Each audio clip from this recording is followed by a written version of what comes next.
Race riots in Russia, the murders of 3 people in Moscow bring to the surface the hatred felt towards immigrants. Why is immigration being called a threat to Russian society? And what's the government doing about it? This is Inside Story.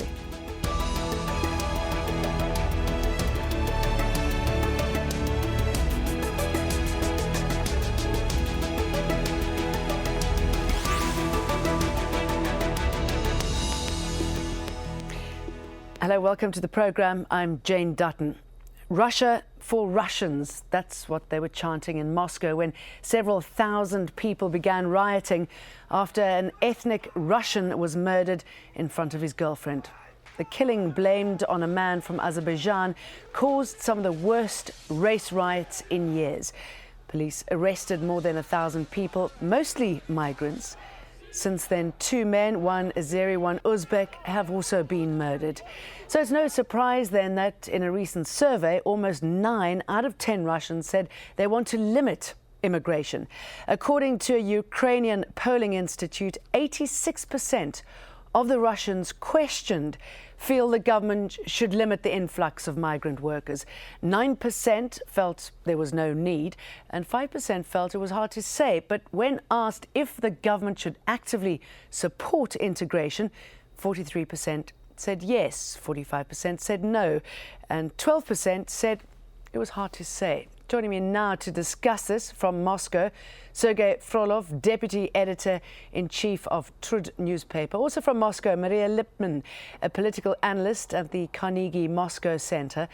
And from Washington, D.C., Innokenty Grekov, a program associate on hate crimes at Human Rights First. Sergey Frolov, let me start off with you first. Talk us through these riots and what you make of what's happening on the streets. To say honestly, this situation was prepared by years because the level of illegal migration in Russia and especially in Moscow, it's getting raised for the last maybe 10 years, maybe 7. And of course it must be bother the people who lives in the Moscow. Before this we had several cases when there was a clashes between ethnic Russians and other nations, between Caucasian nations and also the people who came from Middle Asia. So right now this problem has 3 roots. First of one is illegal migrations. The second one is the high level of bribery among the Russian and especially Moscow police. And the third one is the people who came here to live and to work. They don't like to be adapted, to be communicate with the people, with the local people. Are they encouraged to adapt and to assimilate in society? Yes, they even didn't try to assimilate in Russia, because normally these people live in illegal flats, and they live very small circles together with their relatives and their friends, and they try to not to communicate with the people outside. That's why there is no understanding between each other. Maria, what is your viewpoint on what's happening at the moment? Well, to begin with, the influx of labor migrants is an economic necessity. Russia does not have enough workforce. The Russian government delivers to the people. Their incomes have been growing over the years, and Russian residents do not seem willing to take manual hard labor. The influx is therefore a necessity, but so you are saying if they're not there, then Russians themselves wouldn't be doing this work? Russians wouldn't. First, there's a shortage of the workforce, and especially now because the generation that is entering the working age right now is a relatively small generation. We have very low level of unemployment in Russia. The average is over 5%. In Moscow, which is the main magnet for labor migrants, unemployment is zero, which means that indeed this influx of migrants is a necessity. The problem of how labor migrants actually cohabit with the local population is a problem to any country that has labor migration. In Russia, it is aggravated by the fact that this is compressed in time. This is new in Russia. This has not been as gradual a process as it was in European countries. It is also aggravated by the fact that people have low trust to the police and the administrators, rightly assuming that they are corrupt, and they in part live off the kickbacks and bribes that come from. I mean, you've got to wonder why there is so much illegal immigration. I mean, somebody's got to be complicit in getting them in. Absolutely, absolutely. This is one of the problems. And again, this problem is not unique to Russia. When you have a shortage of workforce, there is no shortage of those who exploit people who are defenseless and who don't have any rights, recruiting them where they live, where they cannot find jobs, and bringing them illegally and then distributing them, or I would say selling them to dishonest and corrupt employers. This is also part of the problem in Russia. So, Sergey, I should imagine then that the government, while protesting about what's happening and against what's happening, it suits them to have those migrants there, to have them working very cheaply. Yes, it's also a big problem because the people who run the business, they try to pay less for the people who came from outside the country. And these people, it's right, they're defenseless. They cannot, they have no any civil rights and social security instruments. That's why they are going to be the second sort of people, maybe less. Okay, Innokenty, tell us what you are seeing from a human rights point of view. Tell us some of the stories that you're hearing about how these migrants are being treated, and also about those who've been rounded up and put into jails and detention centers that some people describe as gulags. Well, from the human rights point of view, these migrants, especially if they are undocumented migrants living in Russia, they have no rights, as the previous speaker said. The level of police harassment and brutality and bribery that surrounds them is enormous. They're facing all sorts of problems with the municipal authorities. There's a tendency to stay underground and not bring too much attention to yourself, because they know that if they get detained, they spend days, weeks in police custody until they pay up. And I believe so the conditions there, we don't have, it's appalling. Sure. And there's the tendency to blame everything on migrants is misguided, I think. If you look at the detentions after the riots, the Russian government detained 1,200 migrants who lived in Biryulova on the outskirts of Moscow where the riot took place, and more than 1,000 of them were documented. So they had all the proper work authorization, they had the proper visas, and they were fine. So the problem is more complex than illegal migration. Sergey, the mayor of Moscow, Sergey Sobyanin, said that Moscow would be the world's safest city if there was no immigration, which includes, he says, the arrival of internal immigrants from inside Russia. I mean, comments like that can't help. I think if the number of illegal immigrants would be shortage, put it down, so Moscow would be one of the safest city. It used to be one of the safest city in Europe, maybe. And right now, I don't feel like I live in a safe city. I have 2 small daughters, and always when they go to the school, I always a little bit trembling, because I have a lot of bad news as well as I am working as a journalist. So are you I frightened have of plenty the migrants? I information. mean, do you feel that your life and your safety and your family's safety is threatened because of these migrants? Not me personally, I'm not frightened, but I'm a little bit worried about my daughters, because so much cases of raping and other bad things will happen. And for instance, yesterday there was a very ugly case in the eastern part of Moscow. The lady of 55 years old was raped nearby her own home. It was awful. Terrible. Maria, going back to what the mayor says and the fact that clearly people in Russia are frightened, it seems that using xenophobia is serving some sort of purpose politically, and possibly there's some sort of public desire to hear oppositions speaking out against the migrants. Is that correct? Yeah, it certainly is correct up to a point. Thing is that people do feel uncomfortable when suddenly their neighborhood is inundated with those who look different, who have darker skin, darker complexion, and sharper features. And well, unfortunately, this is a natural way to feel.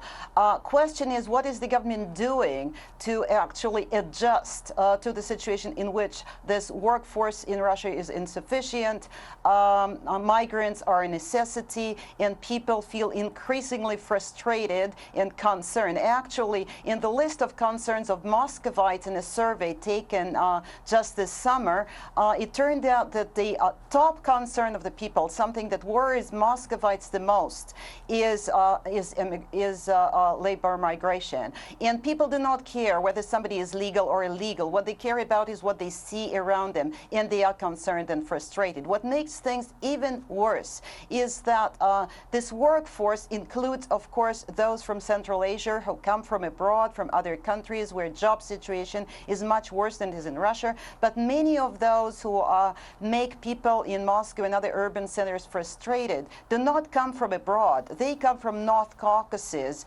a place where people are culturally different, do speak different languages, where job situation is bad. This is the only region which has a high degree of unemployment, and there is nothing to do about those because they are Russian nationals. They are Russian nationals, Russian citizens. They do not come from abroad. Yeah, and Maria, can I add to that? I mean, it seems, sorry, that Russians don't mind some immigrants, but they say, I mean, generally it seems that they're not too keen on the Muslims, and definitely not those from the Caucasus.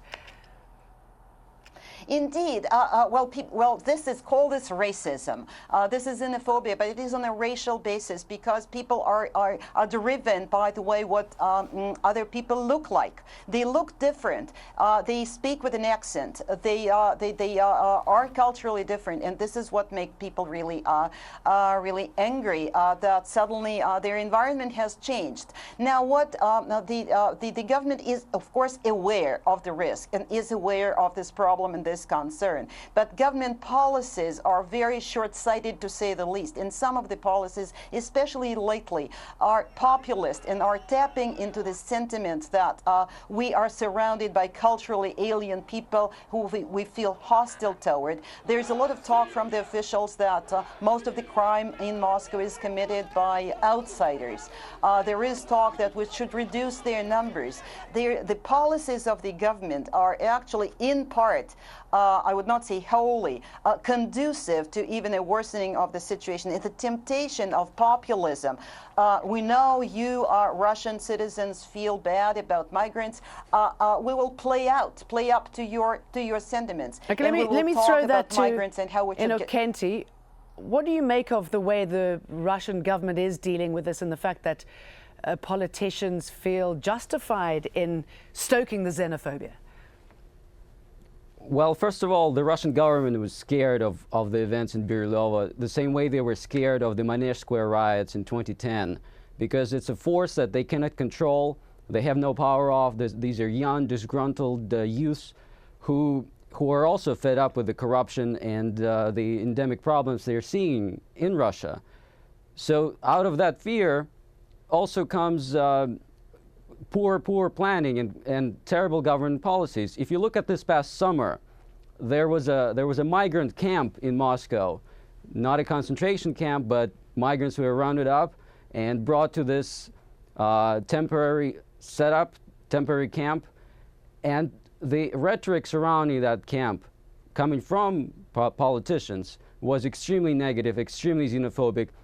They spread the myth of migrant criminality, which is untrue. It's not statistically relevant at all, because most of these violations associated with migrants are in fact administrative charges or visa overstays. So these are not these are not serious crimes that they're engaged in. So it's easy to play into that fear factor. What happened factor. this summer with the... And sorry, can I just put something to you? I mean, is the worry or is the rising right wing exacerbating this problem? Sure. At the same time, if you look at the problem of hate crimes, so racially motivated violence committed by these neo-Nazi groups that has been tracked by NGOs in Russia for the past decade. The peak of that violence was in 2008, when we saw 120 murders in Moscow and other cities. This year, that number is under 20, and that is due to a strong law enforcement response that finally came after years of neglect. At the same time, there's no comprehensive anti-discrimination policy, there's no integration policy, there's no effort is being done to address the corruption in police or brutality and the way police communicates with these communities. So there is no comprehensive effort to address any of the problems that led to the riots in Birylyova. And looking at the visa regime with Central Asian republics and addressing that will do nothing to improve the situation on the ground unless some of the problems that I've just mentioned are dealt with by the government. And there's no movement to do so. Now, it's not just immigration. Russia has been widening its crackdown on civil liberties. The Russian government recently passed a law criminalizing any public expression of gay identity or call for gay rights. Opposition figures who criticize President Vladimir Putin or his policies have also been met with a heavy hand. And that heavy hand is not limited to just politicians. Journalists are also restricted in what they can report on, and being critical of Putin or his government is one of those limitations. Sergey, why this campaign of discrimination and, it seems, increasing repression? You mean what kind of discrimination? I'm saying generally in the country, it's not just when it comes to migrants, when it comes to gay people and journalists. Why that need to repress? As far as gay people concerned, so I never see any cases of discrimination. These people live, they work, and they love each other. Nobody care about them. But well, clearly the government cares, because they've passed a law, and again in February there's going to be another law passed in February, which means that social services can remove children from people they suspect to be gay couples. Yes, probably it's done over than enough, but in fact this law was against propaganda among the kids about gay society and so on. So in fact we don't have any kind of any examples of oppression. Do you agree with that, Innokenty? I certainly don't. And the statement that there is no discrimination in Russia simply because the Russian Constitution forbids it is quite laughable, because discrimination is not only done by the state, but people discriminate against each other. And with the laws that we're seeing since Vladimir Putin's return to presidency, there was a backslide in the overall area of operating area for civil society groups and various communities, because they were scapegoated for various societal ills. Yet again, the crackdown on civil rights and civil rights groups didn't really pay off for Mr. Putin, because he still cannot control the people who are rioting in Birilova, that's a source of fear for him.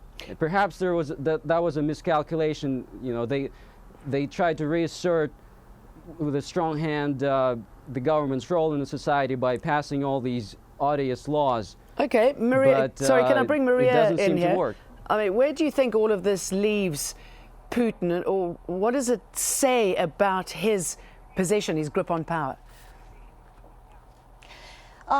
The crackdown that we've been talking about, of course, we shouldn't exaggerate it. We do not live in a dictatorship, and the situation in Russia today is certainly still much freer than it used to be in the USSR. However, but there is still a focus on journalists as well. There's a relatively limited freedom of being able to talk. It's much more sophisticated than that. It's not about journalists are not personally harassed or prosecuted, but it's by way of rather sophisticated techniques and means, acting through loyal owners of media, the government is able to keep the editorial line under control, especially of largest audience media such as television. However, the crackdown of today, the crackdown actually of the past 2 years, has to do with an upsurge of public protest in late 2011 as a reaction to election fraud. And since then, the government, who until then had enjoyed acquiescence across the board from the Russian public, now after facing political protests, the government has responded with cracking down. And now it seems that risks are even more diverse than political groups staging protests. It's also ethnic riots, as we saw. It's also the potential risk of a socioeconomic protest because the economic growth in Russia has slowed down.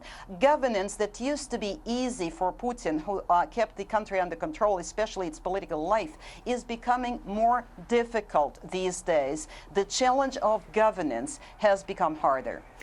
Sergey, are we going to see any compromises before the Olympics? Do you think the situation is going to worsen or get better? I think this awful case which had in Birilova, it was a kind of trigger. And before this, we have a big bunch of powder, and now much has flamed. And of course, the authorities should do something. They must do something, because it's impossible to leave the situation like it was before. In certain way, they have to do some measures against illegal migration. Like, for instance, today I heard one of the mayor deputy who said no one illegal constructor workers in our constructor sites, and he said it was very tough rule. Okay, so all right, so some sort of measures. It will work. Okay, Innokenty, where do you think civil liberties will go to from here? I mean, what are your expectations and your projections? Well, I hope things improve. I think Masha is right, absolutely. The situation is complex. There's a lot more freedom available to Russians these days than compared to the 90s. Economic freedom, civil liberties, the freedom of speech is generally respected. There are horrible examples of government's persecution of dissent, but the overall level of freedom and the general situation with human rights has improved considerably in the past decade, I would say. At the same time, we're looking at a civil society that's extremely active, partially in response to the crackdown. We're seeing great court battles being fought all over the country.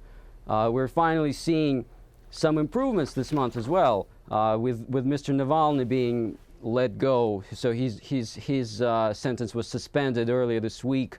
There was a decision to drop the foreign agent charges against 2 gay rights groups in St. Petersburg this summer, and then earlier this month which was a very positive sign, and they simply won their court battles. Okay, and let's end on that again, positive sign. Sorry, we have run out of time. Forgive me. Thank you very much to my guests, Sergey Frolov, Innokenty Grekov, and Maria Lipman. Thank you very much for joining us on this edition of Inside Story. If you want to send us your feedback, just email your thoughts to us at insidestory@aljazeera.net. Thank you very much for watching. Bye-bye.